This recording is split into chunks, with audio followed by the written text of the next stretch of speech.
Celui qui vaincra héritera ces choses. Je serai son Dieu, et il sera mon fils. Apocalypse 21:7. Alors que nous voyons les signes des derniers jours accomplis, nous trouvons beaucoup d'aide par la lecture répétée de ce livre de l'Apocalypse. Même si nous ne pouvons pas le comprendre, nous avons la promesse d'une grande bénédiction. Dans Apocalypse 1:3, il est écrit « Heureux celui qui lit et ceux qui entendent les paroles de la prophétie et qui gardent les choses qui y sont écrites, car le temps est proche. » Et encore dans Apocalypse 22:7, nous lisons « Et voici, je viens bientôt, heureux celui qui garde les paroles de la prophétie de ce livre. » Ainsi le Seigneur Jésus-Christ lui-même adresse une exhortation particulière à tous les croyants à prêter une attention spécifique à ce livre. Alors que nous le lisons avec prière encore et toujours, des mystères qui au début n'étaient pas clairs sont révélés. La totalité du message de ce livre peut se résumer dans Apocalypse 21:7. Celui qui vaincra héritera ces choses. C'est-à-dire la nouvelle création et non la vieille création.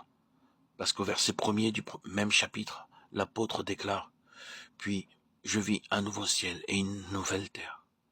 Car le premier ciel et la première terre avaient disparu et la mer n'était plus. » Puis il dit au verset 5 « Voici, je fais toutes choses nouvelles. » Et encore au verset 7 « Celui qui vaincra héritera ces choses. » Cela semble être le désir dans le cœur du Seigneur Jésus-Christ de nous donner toutes choses.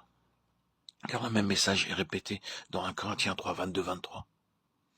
Soit Paul, soit Apollos, soit Céphas, soit le monde, soit la vie, soit la mort, soit les choses présentes, soit les choses à venir.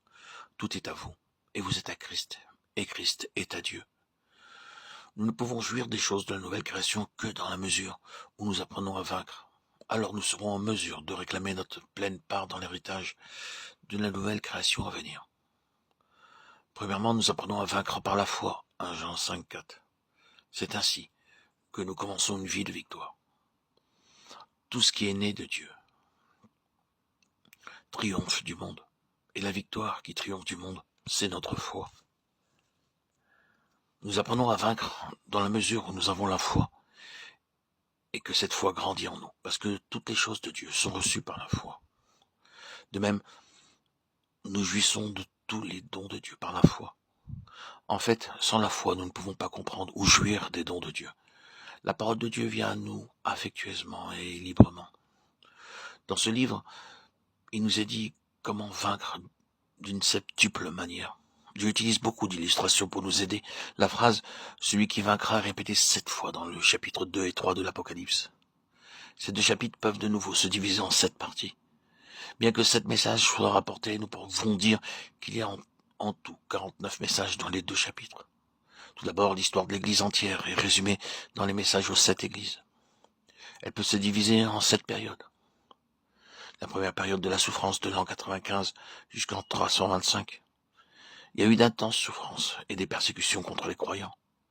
Ils furent dispersés et tués. Beaucoup furent emprisonnés. Ils perdirent tout ce qu'ils avaient.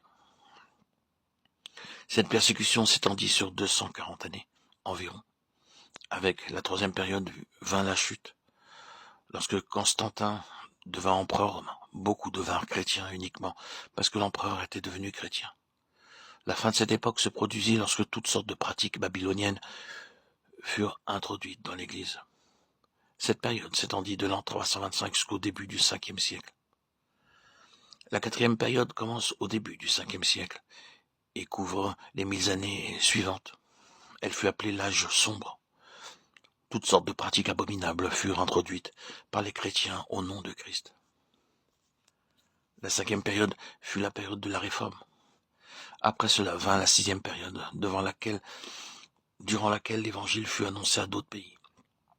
Nous trouvons dans la 7e et dernière période, dans Apocalypse 2 et 3, le premier message adressé à l'église d'Éphèse parle de la première période, et le dernier message adressé à l'église de Laodicée parle de la dernière période. 7 titres sont donnés au Seigneur Jésus-Christ dans ces 7 messages destinés aux 7 églises.